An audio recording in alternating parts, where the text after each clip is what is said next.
अब हम लोग जीरो अंश के लिए त्रिकोणमितीय अनुपात ज्ञात करेंगे। देखिए, एक त्रिभुज बनाते हैं। मान लीजिए कि इसका कोण है 60 अंश। कितना है? 60 अंश है। तो लंब की लंबाई इतनी है। ठीक है। अगर हम कोण को कम करते हैं, 60 है तो आप 30 कर दीजिए। अब 30 करेंगे तो इसका आधा हो जाएगा। तो देखिए लंब की लंबाई घट भी गई। 60 में लंब की लंबाई इतनी थी, जब कोण को हम कम किए तो लंब की लंबाई घट के इतनी हो गई, कम हो गई। और कोण को और कम कीजिए। ठीक है, मान लीजिए 5 डिग्री कर दीजिए। तो सपोज करते हैं कि 5 डिग्री हो गया, तो लंब की लंबाई घट कितनी हो जाएगी। अब आप ऐसा सोचिए कि कोण को जब घटाते घटाते यदि कोण को 0 डिग्री कर दिया जाए तो ए पॉइंट जो है, सुनिए ए पॉइंट यहाँ है, ए पॉइंट आते आते जब 0 डिग्री हम कर देंगे तो ए पॉइंट आकर इसी आधार पर मिल जाएगा। तो उस स्थिति में सोचिए, जब कोण ज्यादा है, देखिए जब कोण ज्यादा है तो लंब की लंबाई इतनी है। ठीक है। अब कोण को कम कीजिए, लंब की लंबाई घटेगी। कोण को और कम कीजिए, लंब की लंबाई और घटेगी। तो कोण को जब कम करते जाएंगे तो लंब की लंबाई घटेगी, और जब कोण 0 हो जाएगा तो लंब की लंबाई क्या हो जाएगी? 0 हो जाएगी। सोचिए कि इस कोण को कम करते जाएं, अगर कम करते जाएंगे तो ये जो लंब की लंबाई है वो घटते घटते क्या हो जाएगी? 0 हो जाएगी। ठीक है। जब कोण इतना है तो लंब की लंबाई इतनी है। अब कोण और कम हो गया तो लंब की लंबाई इतनी हो गई। ठीक है। और कोण को और कम कर दीजिए तो लंब की लंबाई इतनी हो जाएगी। यही कोण जब 0 हो जाएगा तो लंब की लंबाई क्या हो जाएगी? 0 हो जाएगी। तो जीरो अंश के लिए, ठीक है, तो ध्यान दीजिए, जीरो अंश के लिए जो लंब की लंबाई होती है वो हमेशा क्या होती है? 0 होती है। तो जीरो अंश के लिए जो लंब की लंबाई है वो हमेशा क्या होगी? 0 होगी। अब सोचिए, अब देखिए जब कोण इतना है तो कर्ण की लंबाई इतनी है, और जब कोण कम हो रहा तो कर्ण की लंबाई भी घट रही है। कर्ण की लंबाई इतनी थी, कोण कम हुआ तो इतनी हो गई और कम हो गई। देखिए कर्ण की लंबाई घटते घटते आधार में जाकर मिल जा रही है। जब कोण 0 अंश होगा तो ये कर्ण की लंबाई घटते घटते आधार की लंबाई के बराबर। देखिए कर्ण इतना बड़ा, फिर कर्ण छोटा होते होते होते होते देखिए जब कोण 0 अंश हो रहा है तो कर्ण की लंबाई घट के कितनी हो जा रही है? आधार के बराबर हो जा रही है। आप देखिए, ध्यान दीजिए, इसमें एक कर्ण की लंबाई है, कोण को और कम कीजिए। देखिए कर्ण की लंबाई अब इतनी हो गई, पहले से कुछ कम। कोण को और कम कीजिए। देखिए कोण को और कम कर दिए तो कर्ण की लंबाई और कम हो गई। कोण को और कम करेंगे तो कर्ण की लंबाई और कम हो जाएगी, और जब कोण को 0 अंश कर देंगे तो कर्ण की लंबाई आकर आधार की लंबाई के बराबर हो जाएगी। तो जितनी कर्ण की लंबाई उतनी आधार की लंबाई। तो 0 अंश के लिए कर्ण की लंबाई और आधार की लंबाई आपस में क्या होती है? बराबर होती है। तो अगर आप मानते हैं कि कर्ण की लंबाई 1 है तो आधार की लंबाई भी 1 होगी, क्योंकि 0 अंश है। तो 0 अंश में कर्ण की लंबाई आधार की लंबाई क्या होती है? बराबर होती है, क्योंकि 0 अंश में कर्ण छोटा होते होते आधार की लंबाई के बराबर हो जाता है। और जब 0 अंश आप करेंगे तो लंब की लंबाई कितनी हो जाएगी? 0 हो जाएगी, जो मैंने आपको अभी समझाया। ठीक है। अब इसके देखिए 6 त्रिकोणमितीय अनुपात इसके भी बनेंगे। तो देखिए जैसे साइन 0 अंश, ठीक है, साइन 0 अंश, कॉस 0 अंश, tan 0 अंश, कोसेक 0 अंश, फिर सेक 0 अंश, फिर कॉट 0 अंश। ठीक है। अब देखिए हम जानते हैं कि साइन थीटा बराबर क्या होता है? लंब बटे कर्ण। तो लंब बटे कर्ण, तो साइन 0 अंश है तो लंब बटे कर्ण लिखेंगे, क्योंकि यहाँ साइन है। साइन थीटा बराबर क्या होता है? लंब बटे कर्ण, यानी 0/1। तो ए हो गया 0/1, और 0/1 का मान कितना होता है? 0। इसलिए साइन 0 अंश का मान 0 होगा। अब कास 0 अंश बराबर क्या होगा? कास बराबर होता है आधार बटे कर्ण, यानी 1/1, यानी क्या आएगा? 1।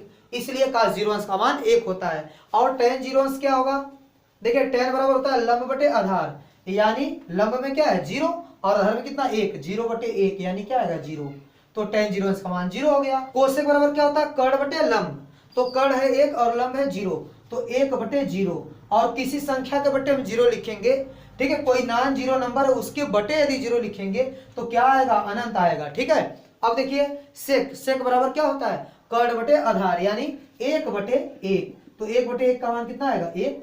ठीक है। और काट 0 अंश, काट बराबर क्या होता है? आधार बटे लंब। देखिए मैं तीर से याद किया हूं तो तीर से बहुत जल्दी आ जाता है, तो तुरंत बोल देते हैं। काट बराबर क्या होगा? आधार बटे लंब। तो 1/0, तो 1/0 का मान कितना था? अनंत। इस प्रकार 0 अंश का छह त्रिकोणमितीय अनुपात आपको याद नहीं करना पड़ेगा, आप बना लेंगे। यदि आपको पता होगा 0 अंश है तो 0 अंश में क्या होगा, 0 अंश में लंब 0 हो जाता है और कर्ण आधार के बराबर हो जाता है। इसी प्रकार आप 30 का भी बन जाएगा, 30 अंश का बन जाएगा, 45 अंश का बन जाएगा, 60 अंश का बन जाएगा, 90 अंश का बन जाएगा। अब देखिए, अब हम लोग 30 अंश के लिए त्रिकोणमितीय अनुपात ज्ञात करेंगे। जैसे देखिए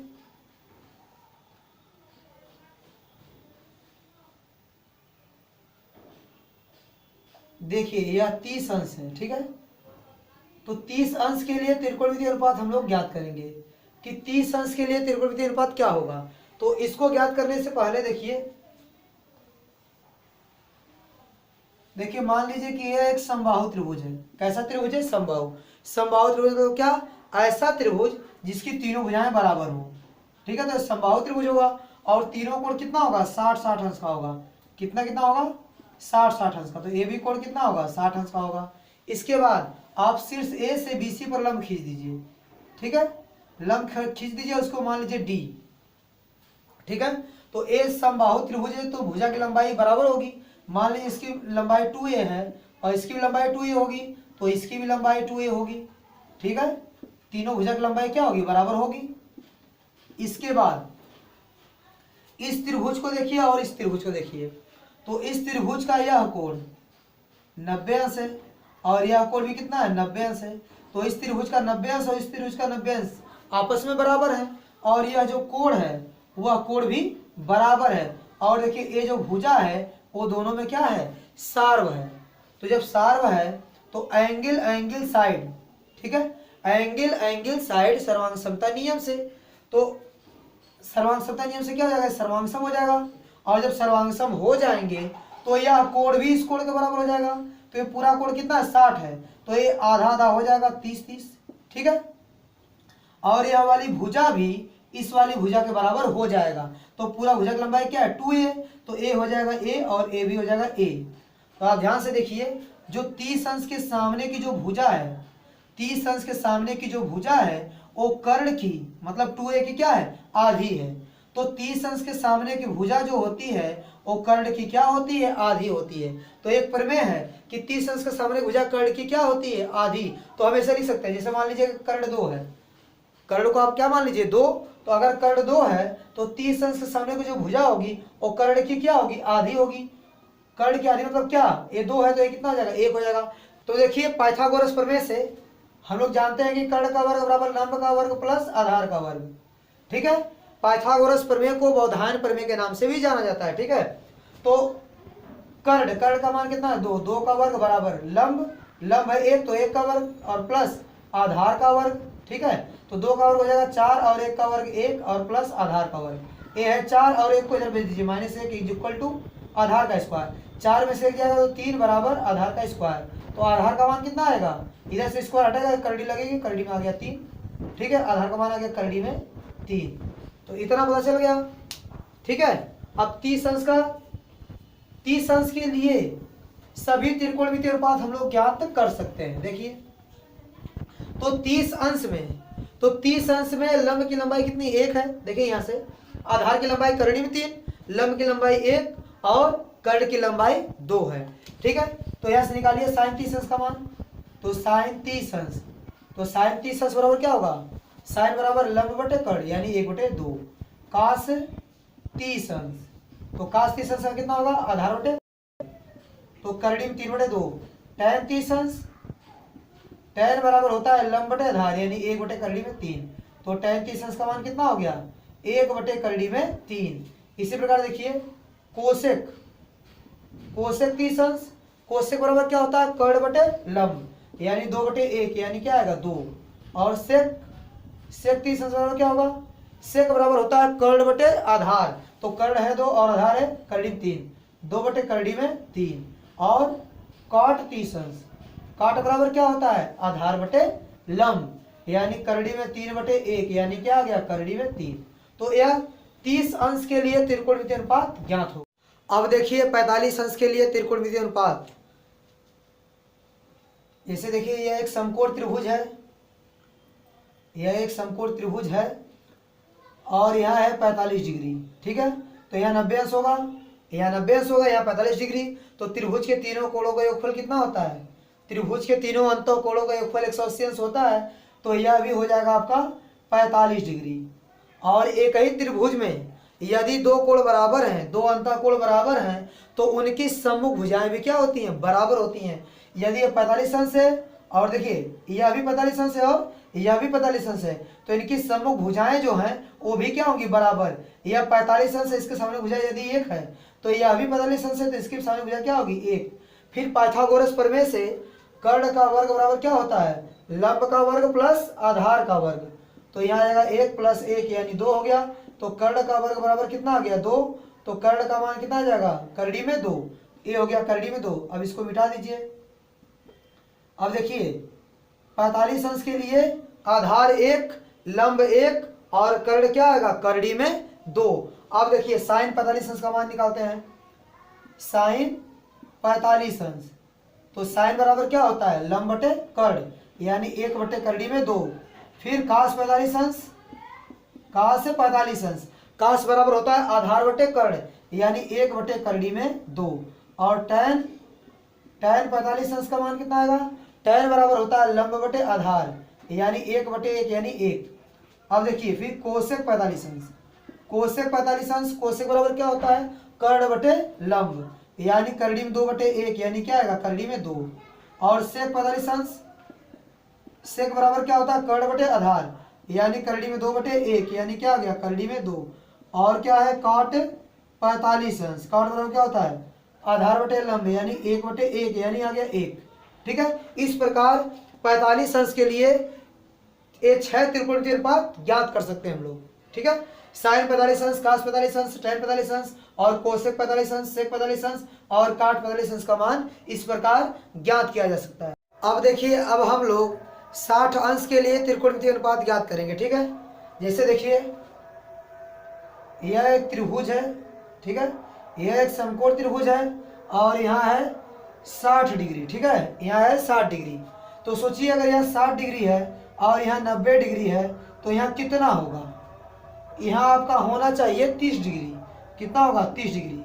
तो पिछले वीडियो में जब मैं 30 अंश के लिए त्रिकोणमितीय अनुपात ज्ञात कर रहा था तो वहाँ पर मैंने सिद्ध किया था कि 30 अंश के सामने की जो भुजा होती है वो कर्ण की आधी होती है। मान लीजिए कर्ण यहाँ 2 है तो जो 30 अंश के सामने की जो भुजा होगी वो कर्ण की क्या होगी? आधी होगी। तो यहाँ पर 1 होगा। तो अब देखिए अब पाइथागोरस से हम लोग लंब की लंबाई निकाल सकते हैं। तो पाइथागोरस प्रमेय से कर्ण का वर्ग बराबर क्या होता है? लंब का वर्ग प्लस आधार का वर्ग। तो कर्ण कितना है? कर्ण का मान है 2, तो 2 का वर्ग बराबर लंब का वर्ग प्लस आधार का मान कितना है? 1, तो 1 का वर्ग। ठीक है, अब ध्यान दीजिए 2 का वर्ग आएगा 4 बराबर लंब का स्क्वायर और प्लस 1 का स्क्वायर आएगा 1 और 1 को पक्षांतर कर देंगे। 4 - 1 is equal to L square. 4 में से 1 जाएगा तो आएगा 3 बराबर यल का स्क्वायर। तो यल का मान क्या आ जाएगा? करड़ी में 3 यानी लंब की लंबाई आ गई करड़ी में 3। इसके बाद आप त्रिकोणमितीय अनुपात ज्ञात कर सकते हैं। 60 अंश के लिए 6 त्रिकोणमितीय अनुपात आप ज्ञात कर सकते हैं। जैसे देखिए साइन 60 अंश का मान क्या होगा? देखिए साइन 60 अंश, साइन बराबर होता है लंब बटे कर्ण। क्या होगा? लंब बटे कर्ण। तो साइन 60 अंश का मान क्या होगा? करड़ी 3 बटे 2। अब देखिए काश 60 अंश, काश बराबर होगा आधार बटे कर्ण यानी 1 बटे 2। इसके बाद टैन 60 अंश, टैन बराबर क्या होगा? लंब बटे आधार यानी करड़ी में 3 बटे 1 यानी क्या आएगा? करड़ी में 3। अब देखिए कोसेक, कोसेक 60 अंश, कोसेक बराबर क्या होगा? कर्ण बटे लंब, तो 2 बटे करड़ी में 3। अब देखिए सेक 60 अंश, सेक बराबर क्या होता है? कर्ण बटे आधार, तो कर्ण बटे आधार मतलब कितना? 2 बटे 1 यानी क्या आ गया? 2। फिर इसके बाद देखिए काट, काट 60 अंश, काट बराबर क्या होता है? आधार बटे लंब यानी 1 बटे करड़ी में 3। तो यह 60 अंश के लिए त्रिकोणमितीय अनुपात ज्ञात हो गया। देखिए अब हम लोग पढ़ेंगे 90 अंश के लिए त्रिकोणमितीय अनुपात। देखिए मान लीजिए कि एक समकोण त्रिभुज है। ठीक है, अब यहाँ 90 अंश होगा, समकोण त्रिभुज है। तो मान लीजिए कि यह कोण है आपका 30 अंश। ठीक है, अगर इस पॉइंट को मैं इधर बढ़ाऊं बी की ओर, ठीक है, ए को बी की ओर बढ़ाऊंगा तो क्या होगा, मान लीजिए ए यहाँ पर आ गया तो क्या होगा, मान लीजिए यहाँ पर आ गया तो कोण बढ़ेगा, मान लीजिए 60 अंश हो जाएगा, ठीक है। इसको और आगे बढ़ाऊंगा, यहाँ पर कर दूंगा मान लीजिए, तो कोण और बढ़ेगा, बढ़ेगा ना, तो कोण इस तरह बढ़ता जाएगा। अब सोचिए कि 30 अंश से 60 अंश हुआ, फिर 70 अंश हुआ, ये 90 अंश कब होगा। 90 अंश होने के लिए इस पॉइंट को बी पर आना पड़ेगा, क्योंकि बी पर आ जाएगा तब यह कोण कितना हो जाएगा, 90 अंश बन जाएगा, ठीक है। तब यह कोण कितना हो जाएगा, 90 अंश। लेकिन जब यह 90 अंश होगा तो आधार की लंबाई क्या हो जाएगी, 0। देखिए 30 है, फिर 60 करेंगे, फिर 70 करेंगे, जैसे जैसे आगे जाएंगे वैसे वैसे कोण बढ़ता चला जाएगा, और जब पॉइंट ए बी पर चला जाएगा तब यह कोण बढ़ के कितना हो जाएगा, 90 अंश के बराबर हो जाएगा। अब देखिए, देखिए यह समकोण त्रिभुज है, अब ध्यान दीजिए ये समकोण त्रिभुज है, तो अगर यह 90 अंश है, इसका मतलब जब ये ए बी पर चला जाएगा तब यह कोण 30 अंश से बढ़ते बढ़ते कहाँ तक पहुंच जाएगा, 90 अंश तक पहुंच जाएगा। जब ए वाला बी पर जाएगा तब यह कोण 90 अंश हो जाएगा। इस स्थिति में जब ये घटता जाएगा लंबाई, ठीक है, और जब 90 अंश हो जाएगा तो आधार की लंबाई क्या हो जाएगी, 0 हो जाएगी। एक चीज और ध्यान दीजिए, कर्ण की लंबाई देखिए इतना है, फिर जब कोण बढ़ा कर्ण की लंबाई घट रही है, कर्ण की लंबाई और घट रही है, कोण और बढ़ाएंगे कर्ण की लंबाई और घटेगी। थोड़ा ध्यान दीजिए, अगर ये पॉइंट यहाँ पर चला जाएगा तो जो कर्ण की लंबाई थी वो लंब की लंबाई के बराबर हो जाएगा। इस स्थिति में यह लंबाई जो होगी वह लंबाई यह भी होगी, यानी कर्ण और लंब की लंबाई क्या होगी, बराबर होगी। अब आप साइन 90 अंश, कास 90 अंश, टेन 90 अंश, कोसेक 90 अंश, सेक 90 अंश और काट 90 अंश का मान ज्ञात कर सकते हैं। देखिए जैसे साइन 90 अंश, तो साइन बराबर क्या होगा, लंब बटे कर्ण, यानी 1/1, यानी कितना आएगा, 1। अब देखिए कास 90 अंश, कास बराबर होता है आधार बटे कर्ण, यानी 0/1, यानी क्या आएगा, 0। फिर tan 90 अंश, tan बराबर होता है लंब बटे आधार, यानी 1/0, तो 1/0 का मान क्या आएगा, अनंत आएगा। फिर इसके बाद कोसेक 90 अंश, कोसेक बराबर होता है कर्ण बटे लंब, यानी 1/1, यानी 1। फिर सेक 90 अंश, कोसेक के बाद क्या लिखेंगे, सेक 90 अंश, सेक बराबर क्या होता है, कर्ण बटे आधार, तो 1/0, यानी क्या आ गया, अनंत। फिर इसके बाद काट 90 अंश, तो काट बराबर होता है आधार बटे लंब, आधार बटे लंब, यानी कि नहीं कितना हो जाएगा, 0/1, तो 0/1 मान कितना आएगा, 0। तो इस प्रकार 90 अंश के लिए त्रिकोणमितीय अनुपात ज्ञात किया जा सकता है।